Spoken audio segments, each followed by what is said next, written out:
Hello everyone, నమస్తే. Welcome to our channel. అన్నంలోకైనా చపాతీల్లోకైనా ఎంతో టేస్టీగా ఉండే ఈ వంకాయ గ్రేవీ కర్రీని ఎలా తయారు చేసుకోవాలో ఇప్పుడు చేసి చూపిస్తాను. ముందుగా తాజాగా ఉండే 1/2 కిలో వంకాయలను తీసుకొని వీటిని ఇలా 4 భాగాలుగా కట్ చేసుకొని సాల్ట్ వాటర్లో వేసుకోవాలి. ఇలా సాల్ట్ వాటర్లో వేసుకోవడం వల్ల వంకాయలు లోపల నల్లబడకుండా ఉంటుంది. అలాగే ఇందులో ఏదైనా చేదు ఉన్నట్టయితే ఆ చేదు పోతుంది. ఇలాగే అన్ని వంకాయల్ని కట్ చేసుకొని వాటర్లో వేసుకోవాలి. ఈ వంకాయల పైన కాడల్ని కూడా సగానికి కట్ చేసుకోవాలి. మరోవైపు స్టవ్ వెలిగించి ఒక కడాయిని పెట్టుకొని 2 స్పూన్ల ఆయిల్ వేసుకోవాలి. ఆయిల్ కాస్త వేడైన తర్వాత ముందుగా కట్ చేసుకున్న వంకాయలు ఇందులో వేసుకొని మంటని మీడియం ఫ్లేమ్లో పెట్టి ఇలా కలుపుకుంటూ వంకాయలు కాస్త సాఫ్ట్గా అయ్యేంత వరకు ఫ్రై చేసుకోవాలి.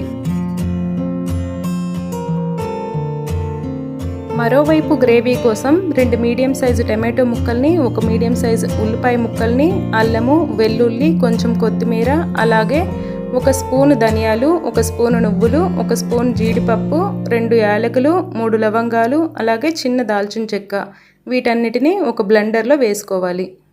ఇప్పుడు ఇందులో కొంచెం నీళ్లు పోసుకొని మెత్తని పేస్ట్లా బ్లెండ్ చేసుకోవాలి. ఇలా స్మూత్గా చేసుకున్న మసాలాని పక్కన పెట్టుకోవాలి.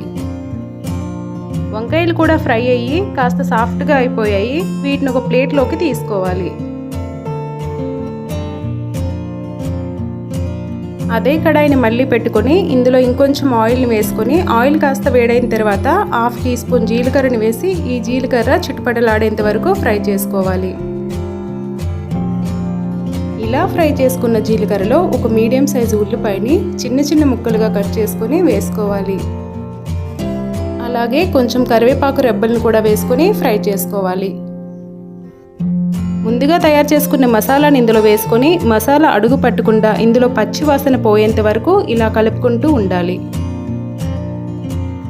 ఇప్పుడు ఇందులో 1/2 టీ స్పూన్ పసుపు, 1/2 టీ స్పూన్ కారం, వేయించిన ధనియాల పొడి, అలాగే రుచికి సరిపడే సాల్ట్ వేసి ఇవన్నీ గ్రేవీలో కలిసేలా బాగా కలుపుకొని గ్రేవీలోంచి ఆయిల్ పైకి తేలేంత వరకు 1 నుంచి 2 నిమిషాల పాటు లో ఫ్లేమ్లో పెట్టుకుని ఫ్రై చేసుకోవాలి.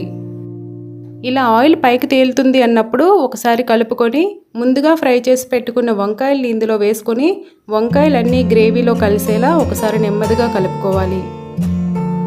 ఇప్పుడు ఇందులో కొంచెం నీళ్లు పోసుకొని ఇదంతా బాగా కలిసేలా కలుపుకొని గ్రేవీ అంతా దగ్గర పడేంత వరకు 2 నుంచి 3 నిమిషాల పాటు మూత పెట్టుకొని కూర ఎక్కడ అడుగు పట్టకుండా మధ్య మధ్యలో కలుపుకుంటూ ఉడికించుకోవాలి. కాసేపటి తర్వాత గ్రేవీ అంతా ఇలా దగ్గర పడుతుంది. ఈ స్టేజ్లో ఒక 1/2 టీ స్పూన్ గరం మసాలా, అలాగే కొంచెం కొత్తిమీర వేసుకొని ఇలా నెమ్మదిగా కాసేపు కలుపుకుంటూ స్టవ్ ఆఫ్ చేసుకుంటే ఎంతో టేస్టీగా ఉండే వంకాయ గ్రేవీ కర్రీ రెడీ అయిపోతుంది.